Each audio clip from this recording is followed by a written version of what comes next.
Welcome back नाजरीन जी। तो ये चिकन हमारा दम पे हमने रखा हुआ, तो मेरा ख्याल है अब तक तैयार हो चुका होगा।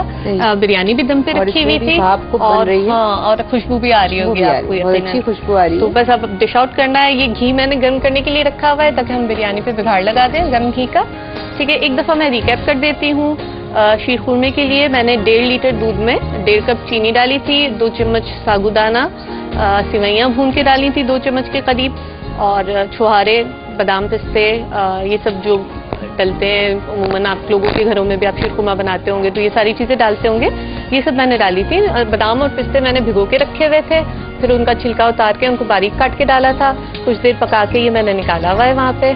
चिकन में हमने ये किया था कि हमने एक प्याज थोड़ी लाल की थी, बहुत ज़्यादा लाल नहीं की थी क्योंकि ये हरे मसाले की किचन है ना, तो वो कच्ची पक्की सी कर ली थी हमने। फिर उसमें हमने चिकन डाला था, अदरक लहसुन पिसा हुआ डाला था, हरी मिर्चें पिसी हुई डाली थी, दही डाला था और नमक डाला था, और साबुत गर्म मसाला खुशबू के लिए डाला था हमने।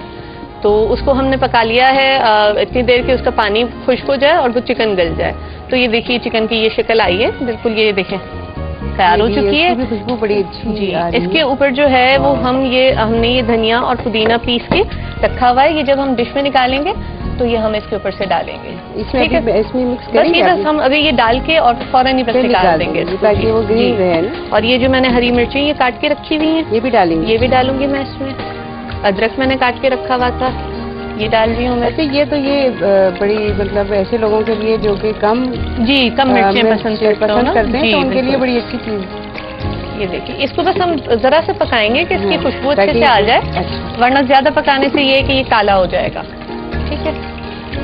और ये बिरयानी में हमने ये किया था कि हमने प्याज लाल कर ली थी तेल में, फिर चूल्हा बंद कर दिया था, गोश्त शामिल किया था, उसमें हमने साबुत गर्म मसाला शामिल किया था सारा, सफेद जीरा, काला जीरा, लौंग, काली मिर्च, सारा साबुत गर्म मसाला डाला था, अदरक लहसुन पिसा हुआ, हरी मिर्ची पिसी हुई, दही 1 कप और नमक, ये सारी चीजें डाल के और हमने गोश्त को मैरिनेट कर दिया था। तो चावल 1 कनी उबाले हुए थे हमने, और फिर हमने ये चावलों की तह गोश्त के ऊपर, नीचे गोश्त पतीले में, ऊपर चावलों की तह लगा के हमने इसको 10 मिनट तेज आंच पे और फिर 40 मिनट हमने इसको हल्की आंच पे दम पे पकाया है। तो इंशाल्लाह उम्मीद है कि गोश्त गल चुका होगा। और अब हम ये है कि उस पर मैंने फिर रंग घोल के डाला है पानी में, और अब ये मैं घी इस पर गर्म किया हुआ डाल रही हूँ। ठीक है, ये इस तरह से सारे चावलों के ऊपर घी आ जाएगा, और वो ग्लेज आ जाता है ना, एक तरह चमक भी आ जाती है। बिल्कुल, चावल पकाना भी एक फन है जी। यहाँ पे चावल घुटे नहीं, चिपके नहीं, अलग अलग हो। हाँ, तो और पुराना जो चावल होता है ना वो मेरा ख्याल है बहुत अच्छा बनता है। इतना पुराना होता है चावल की बात है, खास तौर पे बाकी चीजें पुरानी होकर खराब हो जाती हैं, चावल जो है बेहतरीन हो जाता है। ये देखिए कितनी अच्छी खुशबू आ रही है इसमें हरी चटनी की, बहुत बहुत। और लुक इतना देखिए ग्रीन जो कलर है, असल में जब सुर्ख खाते खाते मिर्चों वाला वो सही दिल भर जाए तो ये थोड़ा सा चेंज आ जाता है। अब हम ये इसको अपने डिश आउट करते हैं।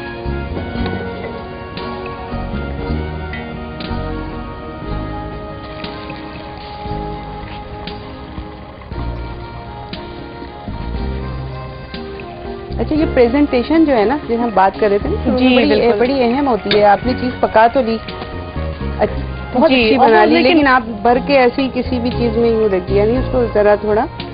अच्छा, जो चिकन है उसकी लेग पीस अगर ऊपर रखे हो ना तो बड़ी खूबसूरती आती है ना। ये देखिए उसका निकाले, ये हमें आज प्रोफेसर साहिबा बहुत अच्छी कुकिंग टिप्स भी दे रही हैं। आपके स्टूडेंट्स देख के शायद हैरान हो रहे होंगे कि हमारे प्रोफेसर, वो तो जब देख रहे होंगे तो वो कहेंगे कि भाई ये मैडम क्या कर रही है। ये लोग इसका बहुत अच्छा आ जाता है जब हम इसको ऊपर रखते जी। वो हम बचपन में अपनी अम्मी को देखते थे ना कि वो ऐसे पकड़ लेती थी, तो हम कहते थे हैरान के हाथ नहीं जल रहे। कहती थी कि मैं जो जन्नती लोग होते हैं उनके हाथ नहीं जलते। मैं खुद के अपने लिए ये दावा तो नहीं कर सकती बिल्कुल भी, लेकिन ये है कि हम किचन में काम करते करते ना थोड़ा यूज़ हो जा रही है लोगों को, ऐसी बात नहीं है। अच्छा लग रहा है ये देखिए डेकोरेशन, ये देखिए बहुत जबरदस्त। आप खाने को दिल जाएगा, खुशबू जाएगा और इंशाल्लाह पसंद आएगा लोगों को। अच्छा, इसमें ग़िज़ाइयत बहुत है जो बनाई ना अपनी डिशेस। बिल्कुल, लाल मिर्च हमने बिल्कुल नहीं इस्तेमाल की, और बच्चे भी इंजॉय करेंगे इंशाल्लाह, बड़े भी इंजॉय करेंगे। ठीक है, तो आज की हमारी ये डिशेस तैयार हैं। शीर खुरमा, कच्चे गोश्त की बिरयानी, चिकन हरे मसाले का, एक पूरा मेन्यू आपके लिए हमने तैयार किया है। उम्मीद है आप सबको बहुत पसंद आया होगा। इसके साथ ही हम अपने मेहमान का शुक्रिया अदा करते हैं कि उन्होंने ईद के इतने मसरूफ दिन में हमें इतना वक्त दिया, हमारे साथ आई, हमारे साथ किचन में हेल्प की, खाना पकाया हमारे साथ। हमारे नाजरीन को कोई पैगाम देना चाहें? जरूर, मुझे भी बहुत खुशी हुई, बड़ा अच्छा लगा आपके साथ। और ये पहला प्रोग्राम है, मैं इससे पहले कभी इस तरह के किसी प्रोग्राम में शरीक नहीं हुई, लेकिन आज मैंने भी इंजॉय किया और ईद के दिन मुझे भी बड़ी खुशी महसूस हो रही है आपके साथ यहाँ आपके किचन में। मैं व्यूवर्स से कहूँगी, देखने वालों से कहूँगी कि आप जो अल्लाह की नेमतें हैं उनको आप ज़रूर इस्तेमाल करें, उनको खुद भी इस्तेमाल करें और उन लोगों को भी याद रखें ऐसे मौक़ों के ऊपर कि जो लोग ये अफोर्ड नहीं कर सकते हैं और आप जानते हैं कि उन तक पहुँचाना जो है बहुत ज़रूरी है। तो पकाइए, खाइए, कुलू वशरबू और वला तुसरिफू, यानी खाएं पिए, उसमें इसराफ भी ना करें, उसमें अपने उन लोगों को याद रखें जो हमारे गरीब बहन भाई हैं या हमारे पड़ोसी हैं और इसमें शिरकत करते हैं। तो हमें लगता है आज ईद है, ईद एक जगह कैद होकर और अकेले मनाने का नाम नहीं बल्कि ईद मिलजुल कर मनाने का नाम है और बाहमी खुशी का नाम है। अल्लाह ताला हम सबको ईद मुबारक हो और जितने भी देखने वाले हैं उनको भी मैं और ईद मुबारक ही कहूँगी। बहुत शुक्रिया, बड़ा अच्छा लगा, मुझे बहुत मजा आया। हमारी खुशनसीबी है कि आप आए हमारे यहाँ, आप जैसी इतनी बड़ी शख्सियत हमारे साथ आई और हमें इतना वक्त दिया, आपका बहुत शुक्रिया।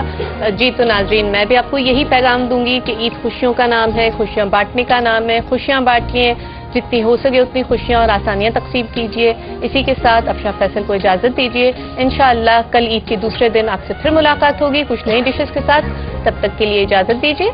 अल्लाह हाफ़िज़। अल्लाह हाफ़िज़।